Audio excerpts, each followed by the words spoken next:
사순절 두 번째 주일에 우리에게 주시는 하나님의 말씀은 히브리서 13장 9절에서 12절의 말씀입니다. 신약성경 368면에 있는 히브리서 13장 9절에서 12절의 말씀, 이제 하나님의 말씀을 봉독해 드립니다. 여러 가지 다른 교훈에 끌리지 말라. 마음은 은혜로서 굳게 함이 아름답고 음식으로서 할 것이 아니니 음식으로 말미암아 행한 자는 유익을 얻지 못하였느니라. 우리에게 제단이 있는데 장막에서 섬기는 자들은 그 제단에서 먹을 권한이 없나니 이는 죄를 위한 짐승의 피는 대제사장이 가지고 성소에 들어가고 그 육체는 영문 밖에서 불사름이라. 그러므로 예수도 자기 피로서 백성을 거룩하게 하려고 성문 밖에서 고난을 받으셨느니라. 아멘. 땅에 오시고 그 은혜 가운데에 우리의 삶의 자리에 중심이 되어 주신 예수님, 고난 받으시고 고통 받으시고 십자가에서 죽으신 그 예수님이 우리의 주인 되어 주셔서 우리의 삶의 모든 자리에 또 함께 하시고 동행하여 주시고 그 축복의 삶이 우리에게 다가왔음을 꼭 고백하면서 하나님께서 우리를 사랑하십니다. 하나님께서 우리를 사랑하십니다. 그 아름다운 그 말씀이 저와 여러분의 삶의 자리에 더 풍성하게 나타나기를 주님의 이름으로 축원드립니다. 우리 모두는 성공하기를 원합니다. 실패를 좋아하는 사람은 아무도 없을 것입니다. 현대인들은 각자 나름대로 성공에 대한 기준들을 가지고 사는 듯이 보입니다. 모더니즘, 즉 근대주의가 중심이 되었던 사회에서는 획일적인 기준이 있었습니다. 예전 조선시대를 생각해 보면 그때의 성공은 입신양명이었습니다. 문과가 되었든 무과가 되었든 과거를 통하여 국가로부터 녹봉을 받아 높은 지위를 가지는 그 삶이 성공이다, 그렇게 여겼습니다. 신분 제도를 가지고 있었던 그 당시에 가장 확실한 성공의 기준은 높은 벼슬을 얻는 것, 그것이었습니다. 그러한 영향을 받았던 한국 사회는 좋은 대학에 들어가고 대기업에 들어가면 성공한 인생으로 여겼습니다.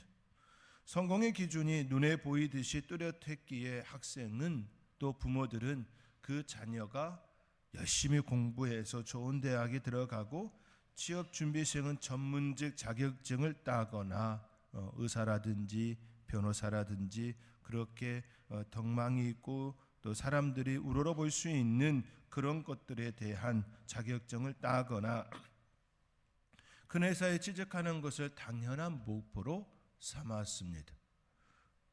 취업 후에도 조직 안에서 동기들보다 빨리 승진하는 것이 성공이다, 잘하는 것이다, 그렇게 여겼습니다.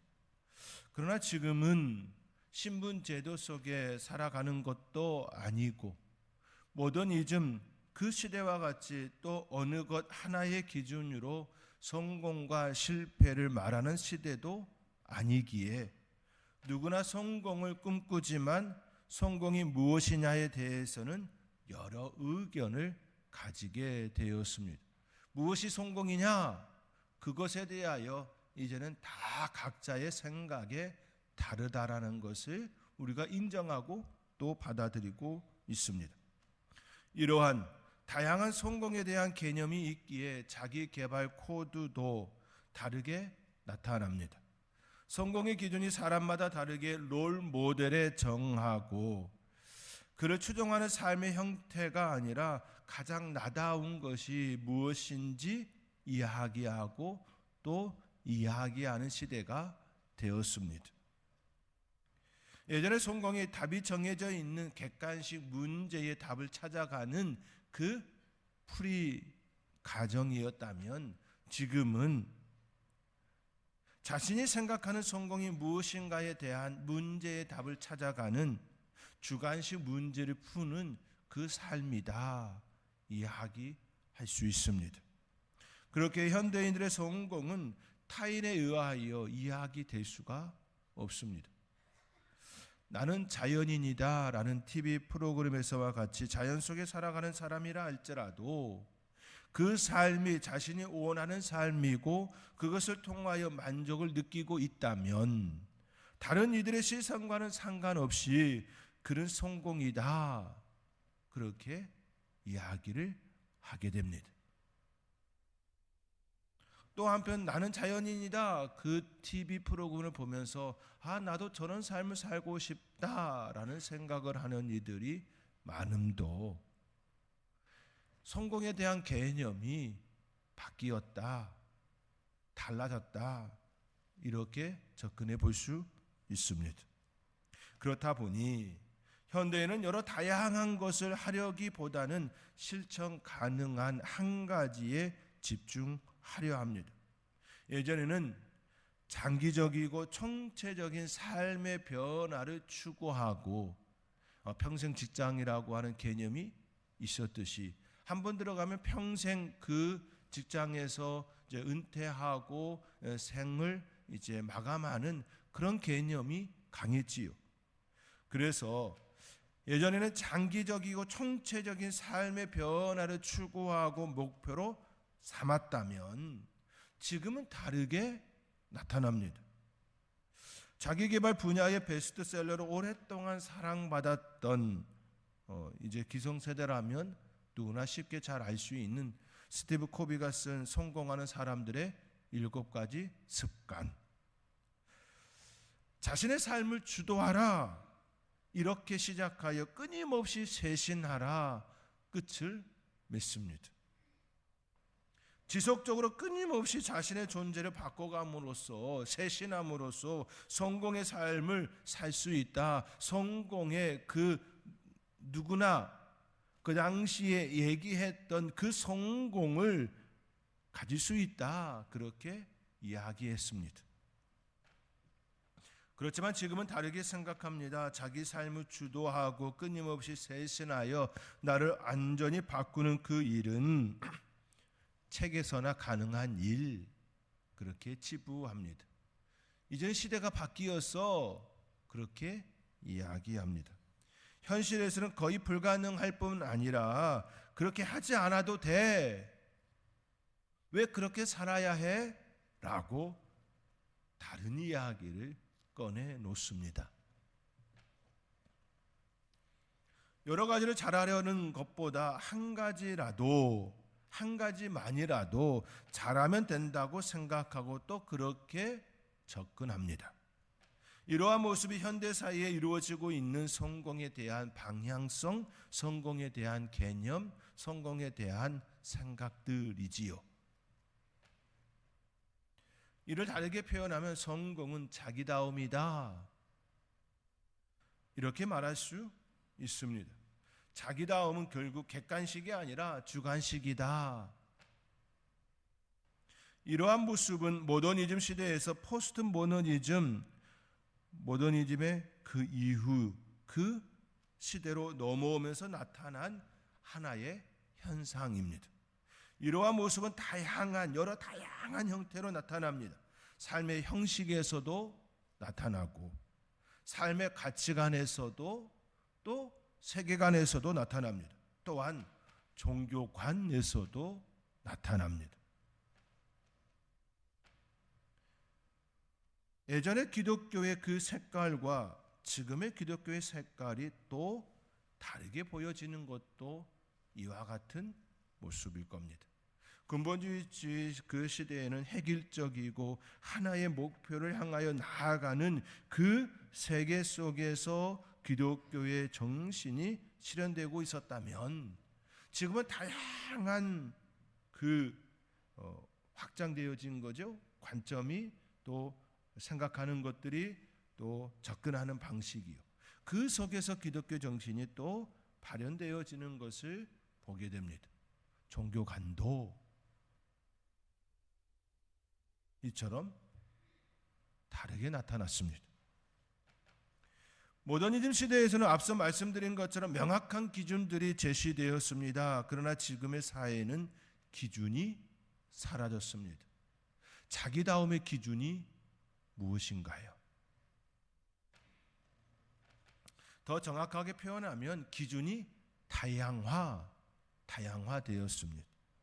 가치관이나 세계관 등 이념이나 사상이 바뀌었기에 기준도 다양화되어 기준으로 사용할 수 없게 되었습니다. 기준이 너무 다양해졌기 때문에 오히려 그 기준들을 사용할 수 없는 시대가 되었습니다. 귀에 걸면 귀걸이가 되고 코에 걸면 코걸이가 되듯이 기준이 기준으로 사용할 수 없게 되었습니다. 이러한 사회를 살아가는 이들은 자기다움이 매우 중요한 덕목이 되었습니다. 또 그렇게 생각합니다. 자기다움을 만들지 못한 이들은 다양한 소리에 휩쓸리게 됩니다. 지금을 살아가는 청소년들에게 설문조사를 하였습니다. 그들의 고민이 무엇인지 묻는 조사였습니다. 첫 번째로 가장 많은 비중을 차지한 고민은 공부였습니다. 두 번째가 외모였고 세 번째가 직업이었습니다. 또 다른 청소년 그룹들에게 왜 공부하는지 조사하였습니다. 첫 번째가 미래의 나를 위해 필요해서가 79.7%였습니다. 가장 높게 나타났습니다. 미래의 나를 위해. 두 번째는 부끄럽기 때문에. 결국 반대로 하면 부끄럽지 않기 위하여 공부한다라는 내용이지요.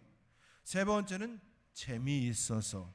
마지막으로 하지 않으면 혼나거나 벌을 받아서. 혼나거나 벌을 받는다라는 것은 결국 부모에게서 혼나겠지요.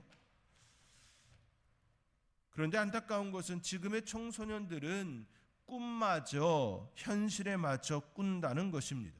2020년 2월 학술지 한국사회학에 게재된 소논문 불평등한 미래 청소년의 꿈 쥐위 표식이 되다.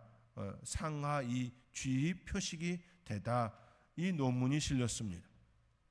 청소년들이 자신이 속한 사회, 경제적 계급에 따라 부모, 친구 등 주변인과 다양한 상호작용을 통해 꿈의 경계를 설정한다라는 내용입니다. 그들이 생활하고 있는 그 주변인들, 부모나 친구 등 그 주변인들과 상호작용을 통하여 자신이 생각하는 그 꿈의 경계를 미리 정한다라는 것이지요. 다시 말해 지금 나의 가정 형편에 따라 꿈을 결정한다는 뜻입니다. 이 얼마나 안타까운 이야기입니까? 안타까운 현실이 지금 청소년들에게 나타났습니다. 결국 지금의 청소년들은 꿈이 아닌 어떤 직업을 가질 것인가? 내 주변에 있는 부모나 친구, 그 환경 속에서 어떤 직업을 가질 것인가? 결국 그들의 꿈은 직업이 되었습니다.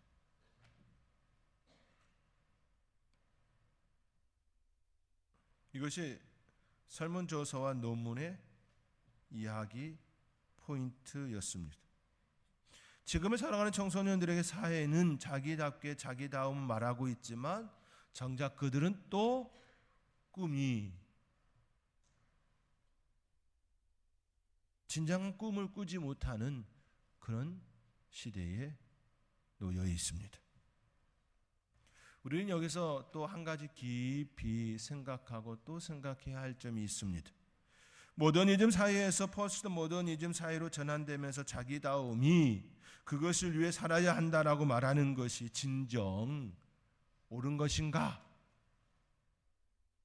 또 말해야 합니다.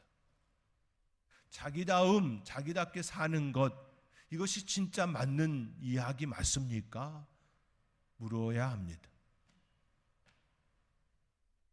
포스트 모더니즘 시대 그러한 사회가 되면서 개인주의와 이기주의 그리고 다양성이 중심을 이루면서 자기다움에 대하여 좋게 반응하는 것이 옳은 판단이고 접근인지 이제는 점검해야 한다라는 이야기입니다. 정말로 그것이 맞는가? 사랑하는 성도 여러분, 여러분은 자기다움에 대하여 어떻게 생각하십니까? 특히나 기성세대들은 근본주의가 중심이었던 그 시대의 삶에서 사회가 바뀌어 어쩔 수 없이 그 변화의 소용돌이 속에 살아왔음을 부정할 수가 없습니다. 저도 그렇게 느끼고 또 그 시대 속에 살아왔고 또 저도 이 포스트 모더니즘에 대하여서 느끼고 있거든요. 중고등학교 시절에 대학교 시절에 끊임없이 들었던 것은 앞으로 포스트 모더니즘 시대가 되면 이 이야기를 먼저 들었습니다. 다시 말하면 제가 다녔던 그때에는 아직 포스트 모더니즘이라고 하는 그 개념에 대하여서 잡히지 않았던 근본주의 시대에 살았던 것이지요. 그러나 지금은 확연히 다르게 느껴집니다. 밀레니엄이라고 하고 또 2000년, 2020년 이 지금에 살아오는 지금의 이 삶은 너무 다르다. 손전화기가 없었던 그 시대와 손전화기가 있는 세계화가 내 손에서 움직이고 있는 지금하고는 너무 다르다라는 것을 많이 느끼곤 합니다.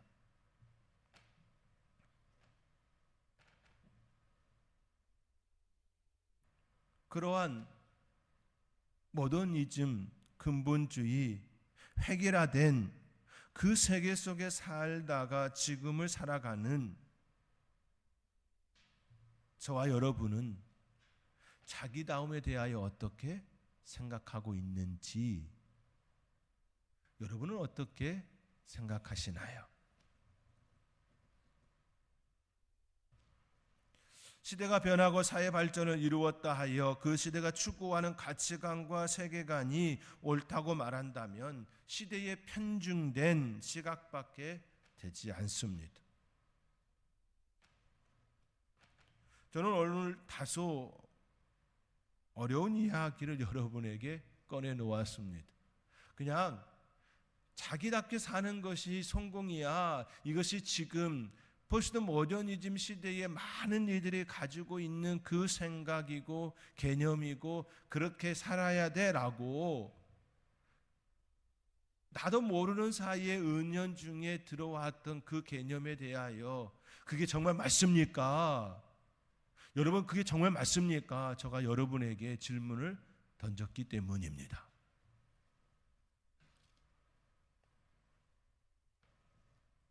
한국은 배고픈 시절에서 벗어나기를 간절히 바랐던 시기가 있었습니다. 그때는 밥 세 끼 따뜻하게 먹을 수만 있다면 내 영혼도 팔 수 있다 여겼습니다. 내 자녀들을 위하여 내 영혼도 팔 수 있다 여겼습니다. 그랬던 한국이 경제 발전을 이루면서 만족을 느끼고 행복을 찾고 자기다움을 말하게 됐습니다. 메슬로우 욕구 5단계에서 가장 높은 위치에 있는 욕구가 바로 자아실현 욕구입니다. 그만큼 자기다움이라는 것이 우리 인간의 욕구의 최상단에 있음도 알게 되지요. 그 자기다움이 어디에 기반을 두고 있느냐에 따라서는 자기다움이 어디에 기반을 두고 있느냐 이 포인트에 대하여서는 아무도 말을 하지 않으려 합니다. 자기다움 어디에 기초하고 있습니까? 어디에 기반하고 있습니까?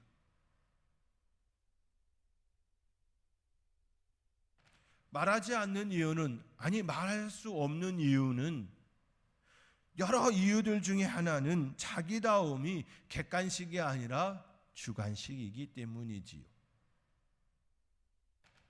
주관식이기에 각자의 소견에 옳은 대로 판단하고 그 삶을 추구하며 살게 됩니다. 여기에 바로 큰 오류가 있음을 우리는 인지해야 합니다. 각자 다 자기의 소견에 오른 대로 이것이 자기다움이야.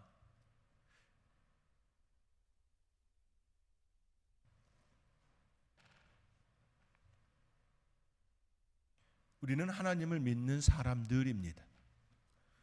예수 그리스도를 믿는 사람들입니다. 우리가 우리다움, 즉 자기다움 말할 때에 가장 먼저 생각해야 할 점은 나는 그리스도인, 하나님을 믿는 신자, 성도라는 이 포인트이지요. 이에서 벗어나면 이에서 벗어난 자기다움은 하나님의 시선에서 벗어난 자기다움이 될 뿐입니다. 자기만족, 자기가 원하는 삶을 살 수는 있지만 포스트 모더니즘 시대에 자기만족, 자기가 원하는 삶을 사는 것에 대하여 성공이다, 그렇게 말할 수 있지만 하나님의 뜻을 품고 하나님의 은혜를 삶의 자리에 녹이고 또 녹이는 자가 될 수는 없습니다. 포스트 모더니즘 시대에 성공이라고 하는, 자기다움이라고 하는 그것은 실현할 수는 있겠지만 하나님의 뜻을 품고 하나님의 은혜를 내 삶의 자리에 녹이고 녹이는 그 삶은 될 수가 없다는 것이지요. 매우 중요한 이야기입니다. 기독교인들이 포스트 모더니즘 시대에 살면서 이 질문에 대하여 마음에 품지 않으면 시대가 말하는 그 생각들 속에 파묻혀 그것이 성공인 양, 그것이 잘 사는 삶인 양 착각하게 된다라는 것입니다. 오늘 본문 구절은 여러 가지 다른 교훈에 끌리지 말라 교훈합니다. 9절, 여러 가지 다른 교훈에 끌리지 말라. 다른 교훈에 끌리지 말라 말씀합니다. 성도의 삶에 있어서 결코 잊지 말아야 합니다. 그것은 하나님의 말씀이 중심이 되어야 한다라는 이 사실입니다. 시대가 변하고 경제가 발전하여도 그리하여 자기다움을 이야기하는 시대에 살아도 자기답게 사는 것이 성공이다,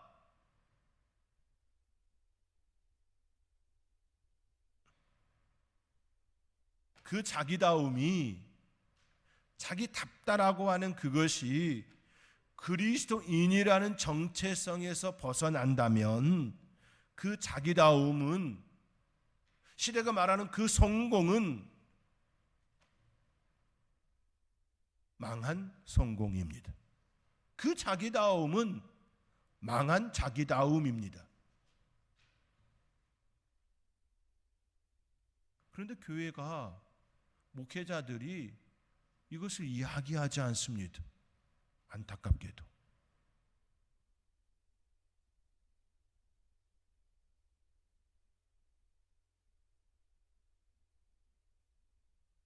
여러 가지 다른 교훈, 시대마다 사람들에게 다가오는 속삭임, 사탄의 속삭임, 하나님의 뜻에서 벗어난 속삭임은 늘 있었습니다. 웨스터민스터 신앙고백 8장 2항에 성삼위 하나님 가운데 제6격인 성자는 참되고 영원하신 하나님으로 성부와 동등하시며 본질이 같으시다. 그분은 때가 되자 인간의 본성과 그 본질적 속성과 동정녀 마리아의 몸에 잉태되시어 그녀의 피와 살을 취하셨다. 그 결과 온전하고 완전한 두 개의 본성, 곧 인성과 신성이라는 서로 다른 두 개의 본성이 변한 합성, 혼동 없이 한 위격 안에서 분리될 수 없는 결합된 관계를 맺게 되었다. 이 인격은 참 하나님이요 참 인간이지만 한 분이신 그리스도요 하나님과 사람 사이의 유일한 중보자이시다.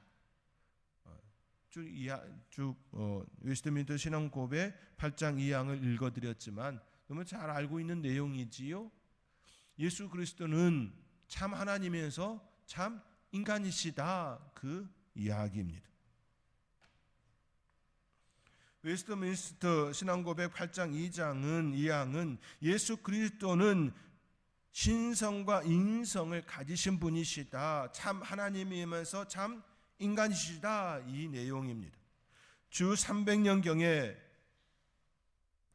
예수님의 두 인격에 대하여 부정한 이들이 나타났지요. 소시니우스 주의자들과 단일 신론자들은 예수 그리스도께서 한간 인간에 지나지 않는다 말하였습니다. 동정녀 마리아의 몸에서 태어나기 전에는 존재한 적도 없다고 주장했습니다. 또 반대로 아리우스 주의자들은 예수 그리스도께서 성육신하시어 이 땅에 오시기 이전에도 존재하셨던 분으로 인정은 하지만 그분은 창조주 하나님과는 구별되는 피조물이며 성육신 이전에는 천사와 같은 영의 상태로 존재할 뿐이었다 주장했습니다. 그랬었다라는 겁니다. 시대 속에서 늘 이와 같은 일이 있었습니다. 다른 교훈이 있었습니다. 신천지도 마찬가지 아닙니까? 하나님의 말씀이 하나님의 말씀으로 역사되어야 하는데 인간의 생각이, 잘못된 인간의 생각이 그 안에 들어감으로 왜곡시킴으로 사람들에게 다른 교훈을 가지게 했다라는 겁니다.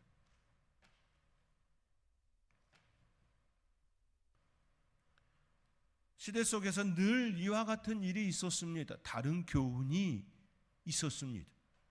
다른 교훈을 말하는 이들이 있었습니다. 지금의 시대에는 이미 오랜 세월 지나오면서 정립된 신학에 대해서는, 교리에 대해서는 부정하거나 논란의 문제거리로 삼지 않으려 합니다. 이미 오랜 세월 세워졌기에 그것에 대항하려 하지는 않습니다.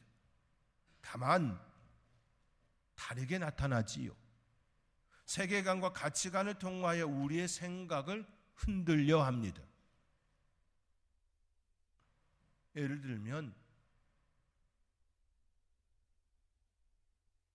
동성애와 같은 그런 부분들이지요. 평등에 대한 얘기를 하면서 그런 이야기를 꺼내 놓습니다. 하나님은 사랑이시다 이야기하며 그렇게 끄집어 놓습니다.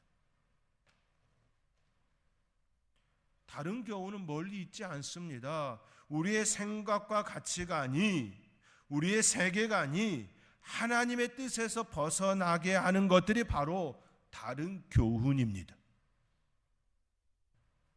하나님의 말씀대로 사는 것이 잘 사는 것이라는 그 말보다는 자기답게 사는 것, 그것이 잘 사는 거야 이야기한다면 그것이 다른 교훈입니다.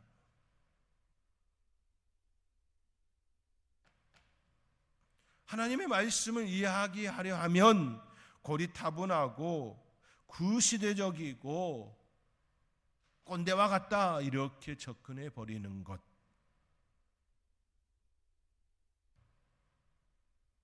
사랑을 이야기하고 섬김을 이야기하면 그렇게 해서는 지금의 시대에선 살아날 수가 없다, 생존할 수가 없다 말합니다. 경쟁사회에서 섬김과 사랑은 맞지 않는 덕목이라 접근합니다.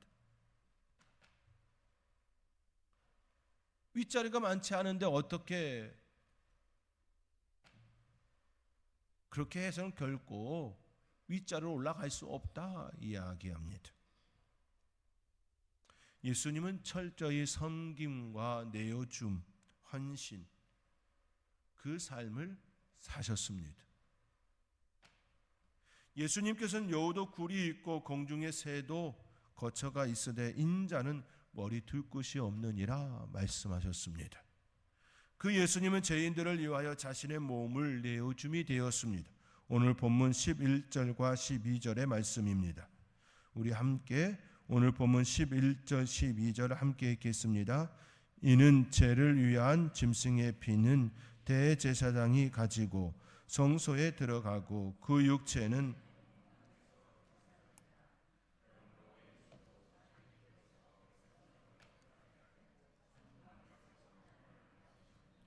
아멘.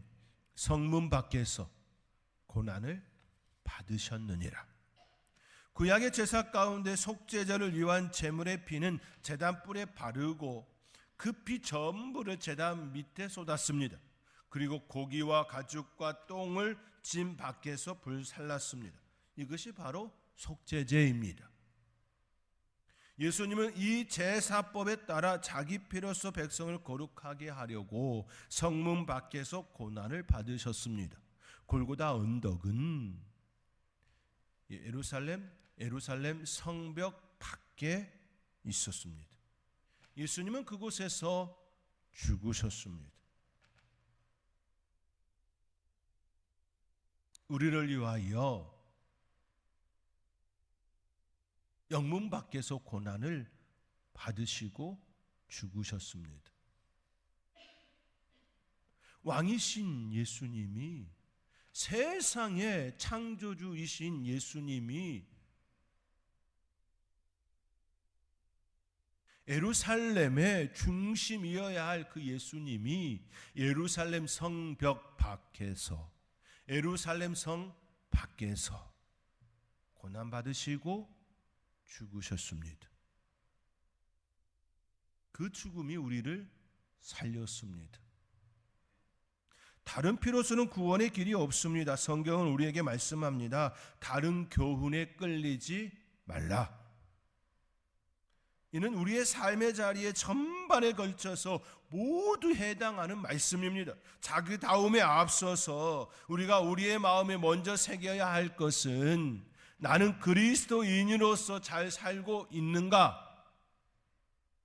시대가 말하고 있는 그 자기다움이 진정 그리스도인으로서 품어야 할 그 자기다움인가? 그것을 묻고 또 물어야 합니다.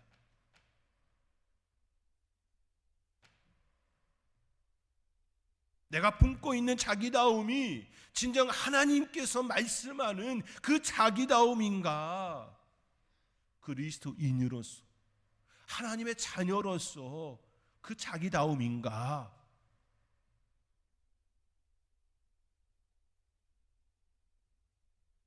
사랑하는 성도 여러분, 시대가 변하고 사회가 발전하여도 변하지 않아야 할 것이 있습니다. 그것은 예수 그리스도 안에서 살아야 한다라는 그 하나의 사실입니다. 하나님 안에서 하나님께서 원하시고 바라시는 그 뜻을 이루며 살아가는 그 삶이어야 한다라는 사실입니다. 그 안에 사는 삶은 하나님은 사랑의 하나님이시기에 우리에게 희생하라 희생하라 그것만을 얘기하지 않으심이지요. 저와 여러분의 삶의 자리에 사순절을 보내는 그 시간, 그 이후에도 계속해서 나의 진정한 자기다움이 무엇인지 묻고 또 물으며 그 은혜 속에서 살아가는 저와 여러분의 삶이 될 수 있기를 주님의 이름으로 축원드립니다. 기도하겠습니다. 여러 가지 다른 교훈에 끌리지 말라. 예수는 성문 밖에서 고난을 받으셨느니라. 우리를 위하여 내어주신 그 사랑, 그 은혜를 따라 살아가는 저희들 되기를 원합니다. 시대 속에 그 가치가 안에 하나님의 뜻이 사라지지 않도록 내 삶을 점검하고 또 살피기를 원합니다. 그 은혜가 있게 하여 주시옵소서. 이 모든 것 감사하옵고 예수님의 이름으로 기도하옵나이다. 아멘.